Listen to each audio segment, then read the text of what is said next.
تین کیٹیگریز اللہ تعالیٰ نے جنت میں دکھائی ہیں۔ ان الابرار یشربون من کاس کان مزاجھا کافورا، نیک لوگ خود ڈال کے پئیں گے، خود اٹھا کے کھائیں گے۔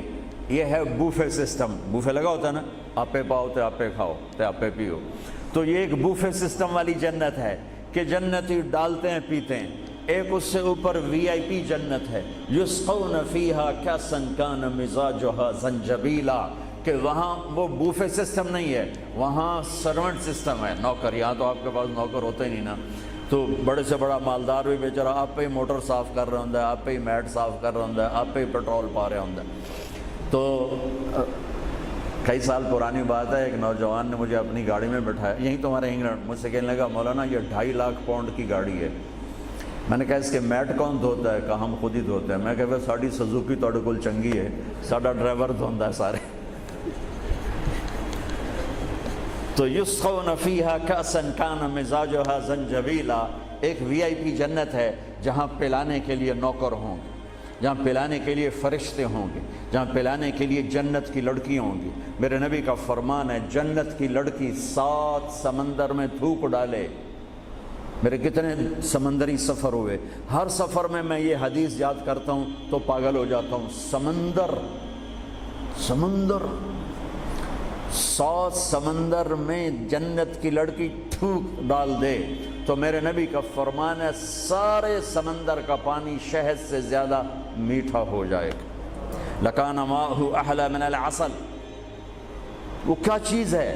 سورج کو انگلی کے فنگر ٹپ دکھا دے تو سورج اللہ کی قسم نظر نہیں آئے گا، جیسے سورج کے سامنے ستارے غائب ہو جاتے ہیں، چہرہ نہیں، صرف فنگر ٹپ کے سامنے سورج غائب ہو جائے گا تو اس کا چہرہ کیسا ہوگا، اس کا ہاتھ کیسا ہوگا؟ بِأَيِّ بَنَانٍ تُعَاطِيهِ، میرے نبی کا فرمان، کن ہاتھوں سے تمہیں پیش کرے گی جام کہ اس کی انگلی کا ایک فنگر ٹپ سورج کو دکھا دو، سورج نظر نہ آئے، وہ پیش کرے گی۔ اور اس کے جسم پہ 100 جوڑے ہوتے ہیں، ایک جوڑا نہیں ہوتا، 100، اور ہر جوڑا دوسرے جوڑے میں نظر آتا ہے، اور اس کے جوڑوں کے اس کا جو فراق ہوتا ہے، اس کا جو لہنگا ہوتا ہے، وہ 3 میل کے دائرے میں گھوم رہا ہوتا ہے، 3 میل کے دائرے میں۔ اور یہ اس لیے ہے کہ جنت کے لباس کا وزن کوئی نہیں، اس کا وزن ہے، یہ ویسٹ کوٹ کا وزن ہے، اب تھوڑا وزنی لگ رہی کہ گرمی محسوس ہو رہی۔ جنت کا جو لباس ہے اس کا دھاگا نور سے بنا ہے، نور کا وزن نہیں ہوتا، تو 100 پہنے یا 1000 پہنے، 100 جوڑے اللہ بندوں کو بھی پہنائے گا، جنت کی لڑکیوں کو پہنائے گا، 100 جوڑے میں اس کا جسم چاندی کی طرح چمکتا نظر آئے گا، وہ اس کی طرف بڑھے گی، ایک قدم جب اٹھائے گی 1 لاکھ ناز و انداز اپنے خامد کو دکھائے گی۔ یہ وی آئی پی لوگوں کی جنت ہے، ایک وی آئی پی، چاہے لکھاں وی لا دیو، لکھاں کروڑاں وی آئی پی۔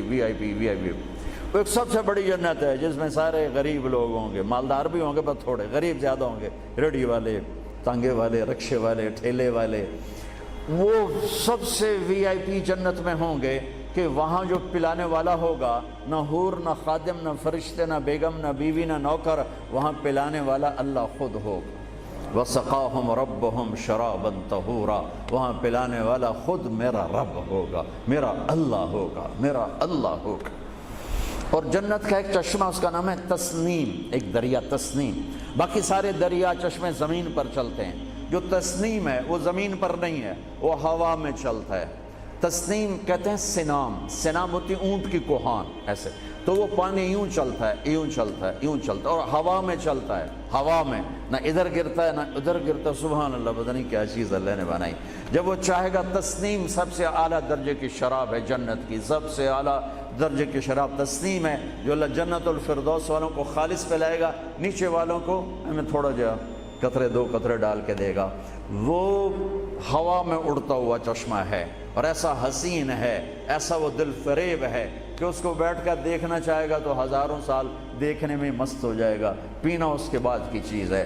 تو میرا رب وہاں خود پلانے والا ہے، میرا رب میرے نبی پاک صلی اللہ تعالی علیہ وسلم ایک خوبصورت زندگی لے کر آئے، اور جنت کی چابی اس کے ساتھ لے کر آئے کہ اگر دنیا اور آخرت کو جنت بنانا ہے تو میرے نبی کے طریقے پر آ جاؤ۔ پاسپورٹ بن گیا، ویزا لگوا لو، ویزا محمدی سٹیمپ کرواؤ اور سیدھے مرتے ہی جنت میں چلے جاؤ، یہاں بھی مزے وہاں بھی مزے۔ میرے نبی کی زندگی ایک خوبصورت نمونہ ہے. ایک حدیث سنا کے میں بات ختم کرتا ہوں.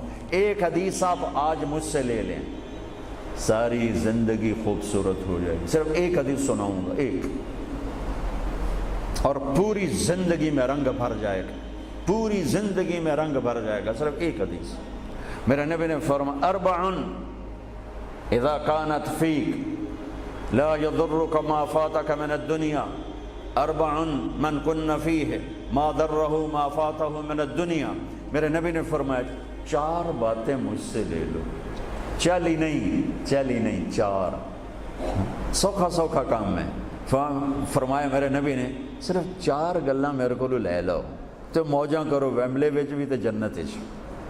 صرف 400 نہیں، 4000 نہیں، 50 نہیں، 100 نہیں، 10 نہیں، 4.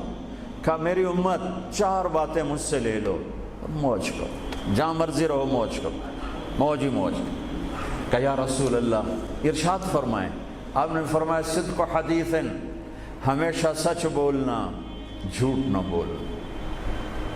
ساڑھے تو پہلے تے کلی اڑ گئی نا، وکٹ ہو گئی، کیچ آؤٹ نہیں، وکٹ. میرے نبی نے فرمایا صدق حدیث، سچ بولنا، جھوٹ نہ بولنا. حفظ و امانت، کبھی کسی کو دھوکہ نہ دینا، کبھی کسی کے ساتھ 2 نمبری نہ کرنا، ہمیشہ دیانتداری کے ساتھ چلنا، ہمیشہ دیانتداری کے ساتھ چلنا، کسی کو دھوکہ نہ دینا، کسی کے ساتھ فراڈ نہ کرنا. میرے نبی نے فرمایا ایک اور حدیث ساتھ جو یہ دو صفتوں کی وضاحت کے لیے، صدق اور امانت، سچائی اور امانت داری. آپ سب ماشاءاللہ جانتے ہیں کہ ہمارے نبی کو کافروں نے جو ٹائٹل دیا وہ صادق اور امین کا دیا. اگر آپ مجھ سے سوال کریں اسلام کو 2 لفظوں میں سمجھاؤ تو میرے پاس جو 2 لفظ ہیں وہ علماء نے بتائے ہیں، سچائی اور امانت داری، دیانتداری. آپ مجھ سے پوچھو سارے کفر کو 2 لفظوں میں بتاؤ، سارے کفر کو 2 لفظوں میں، تو میرے پاس 2 لفظ ہیں جو علماء نے بتائے ہیں، جھوٹ اور فراڈ، جھوٹ اور دھوکے بازی. جھوٹ اور دھوکے بازی ساری دنیا کا کفر اس میں جمع ہے، اور سچائی اور امانت داری ساری دنیا کا اسلام اس میں جمع ہے. میرے نبی نے فرمایا میرا امتی ہر گناہ کر سکتا ہے، 2 کبھی نہیں کرے گا، 2 کبھی نہیں کرے گا. ایک جھوٹ کبھی نہیں بولے گا، ایک دھوکہ کبھی نہیں دے گا. لیکن میں درد سے کہتا ہوں مسلمان نام ہی جھوٹے کا پڑ کے، اور فراڈیائی مسلمان ہے، اور جھوٹائی مسلمان ہے. جو غیر مسلم ہے اسے جھوٹ سے نفرت ہے. ہم کلمہ پڑھنے والے رج کے ٹکا کے جھوٹ بولتے ہیں، ٹکا کے دھوکہ دیتے ہیں. جسے موت ہے ہی نہیں، یا موت کے بعد کوئی پوچھنے والا نہیں ہے. تو میرے نبی نے فرمایا 4 باتیں بتا کے جا رہا ہوں. آپ نے فرمایا میں وہی 4 باتیں اپنے نبی کی بتا کے جا رہا ہوں. سچائی، امانت داری، جھوٹ نہیں بولنا، دھوکہ نہیں دینا. تیسری بات حسن و خلیقت، اپنے اخلاق اچھے رکھو، اپنے اخلاق اچھے رکھو. معاف کرنا بھی سیکھو، معافی مانگنا بھی سیکھو، درگزر کرنا بھی سیکھو، اور جھکنا بھی سیکھو. سخاوت سیکھو، محبت سیکھو، دلداری سیکھو، تواضع سیکھو، عاجزی سیکھو، خدمت سیکھو. لوگوں کے سامنے بچھنا، جھک جانا سیکھو. اکڑنے والے ٹوٹ جاتے ہیں، بچھنے والے کامیاب ہو جاتے ہیں. جس شاخ پہ پھل ہوتا ہے وہ نیچے جھک جاتی، جو شاخ خالی ہوتی ہے وہ اوپر کھڑی ہوتی. تو تیسری بات فرمائی اخلاق ٹھیک کرو.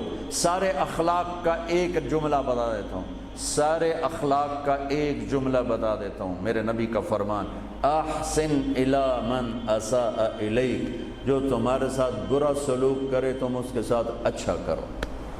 ایک جملہ. برے کے ساتھ برا بننا یہ کون سی بڑی بات ہے؟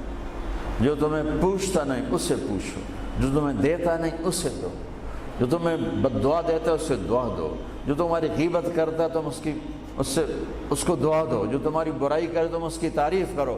پھر دیکھو اللہ کا غیبی نظام کیسے آپ کو ہوا میں اٹھاتا ہے اور اڑاتا ہے. تو تیسری بات میرے نبی نے فرمائی اخلاق اچھے کر لو. چوتھی بات میرے نبی نے فرمائی، چوتھی بات آخری بات، عفت فی طعمت، عفت فی طعمت، جہاں مرضی رہو رزق حلال کماؤ، حلال روٹی کماؤ، حرام نہ کماؤ، حلال کماؤ، حرام نہ کماؤ. کہ رزق حلال ایسی دولت ہے میرے نبی کی مجلس میں ایک صحابی بیٹھے تھے، سعد بن معاذ۔ آپ کی نظر ان کے ہاتھوں پر پڑی تو وہ بڑے سخت جیسے مزدوروں کے ہاتھ ہوتے ہیں، لوہے کی طرح۔ تو آپ نے ان سے پوچھا، سعد یہ تیرے ہاتھوں کو کیا ہوا ہے؟ کہ یا رسول اللہ میں بچوں کے لیے روٹی کماتا ہوں اور اس کے لیے دہاڑی کرتا ہوں، مزدوری کرتا ہوں، تو اس سے میرے ہاتھ سخت ہو گئے ہیں، تو آپ مجھے دیکھو۔ آپ نے ان کا ہاتھ پکڑا اور ایسے بوسہ لیا سب کے سامنے اور فرمایا بچوں کو حلال کھلاتے ہوئے، حلال حلال، شراب بیچ کے نہیں، جوا چلا کے نہیں، بچوں کو حلال کھلاتے ہوئے جو ہاتھ ایسے ہو جاتا ہے اس پر دوزخ کی آگ حرام ہو جاتی ہے۔ ایک حدیث بھائیو لے لو، میں لے لوں، میں بولنے والا بھی محتاج ہوں، آپ لے لیں، آپ سننے والے بھی محتاج ہیں۔ اللہ کی قسم دنیا بھی ہماری بن جائے گی، آخرت بھی بن جائے گی۔ تبلیغ کا کام ان خوبصورت صفات کو سیکھنے کی محنت ہے۔ آپ سب سے گزارش کرتا ہوں کہ اور زیادہ نہیں تو مہینے میں 3 دن ضرور آپ جایا کریں تبلیغ کے ساتھ، انشاءاللہ اس سے آپ کو بہت فائدہ ہوگا، بہت خوبصورت زندگی نصیب ہوگی۔ اور آخری بات یہ کہتا ہوں، اگر آپ کسی سے لڑے ہوئے ہیں تو اٹھ کے صلح کر لیجیے۔ اچھے 4 باتوں میں ایک بات ہے اچھے اخلاق، اور اچھے اخلاق والا کسی سے لڑ کے بیٹھ نہیں جاتا، اس سے راضی ہو جاتا ہے، اس کو راضی کر لیتا ہے۔ اگر آپ جہاں انسان رہتے ہیں وہاں جھگڑے بھی ہوتے ہیں، کسی سے آپ ناراض ہیں تو معافی مانگ لینا، معاف کر دینا، تو اللہ آپ کے پچھلے سارے گناہ معاف کر دے۔ اور میاں بیوی آپس میں لڑے ہوئے ہوں اور وہ آپس میں صلح کر لیں تو یہ صلح اللہ کو اتنی پسند ہے کہ اللہ دونوں میاں بیوی کے پچھلی زندگی کے سارے گناہ معاف کر دیتے۔ تو بھائیو محبت سے رہو، پیار سے رہو، اپنے نبی کی زندگی کو سیکھتے سیکھتے چلو، انشاءاللہ دنیا بھی ہماری ہے، آخرت بھی ہماری ہے۔ السلام علیکم۔